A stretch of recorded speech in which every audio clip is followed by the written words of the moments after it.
এবার পাকিস্তানের হয়ে ভারতকে চোখ রাঙালো আন্তর্জাতিক আদালত। এ যেন পাকিস্তানের কাছে ভারতের বড় পরাজয়। নেদারল্যান্ডসের হেগ ভিত্তিক আন্তর্জাতিক সালিশ আদালত ভারতের উপর থেকে সিন্ধু নদের পানিবণ্টন চুক্তির স্থগিতাদেশ তুলে নিতে নির্দেশ দিয়েছে। একই সঙ্গে আদালত স্পষ্ট জানিয়ে দিয়েছে, চুক্তির শর্ত ভঙ্গ করে সিন্ধু বা এর উপনদীতে বাঁধ বা জলবিদ্যুৎ কেন্দ্রের মতো স্থাপনা নির্মাণ করা যাবে না।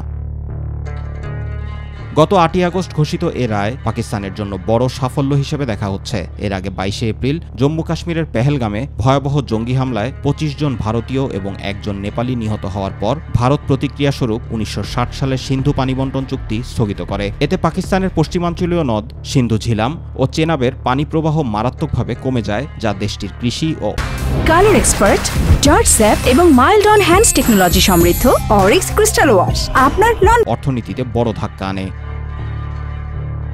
চুক্তি স্থগিতের প্রতিবাদে পাকিস্তান আন্তর্জাতিক সালিশ আদালতে মামলা করে। আদালত রায়ে উল্লেখ করে, চুক্তির মূল শর্ত অনুযায়ী ভারতকে পশ্চিমাঞ্চলীয় নদগুলোর প্রবাহ বাধামুক্ত রাখতে হবে। পাশাপাশি বাঁধ নির্মাণের পরিকল্পনা থাকলে সেটি অবশ্যই চুক্তির বিধানে মেনে করতে হবে।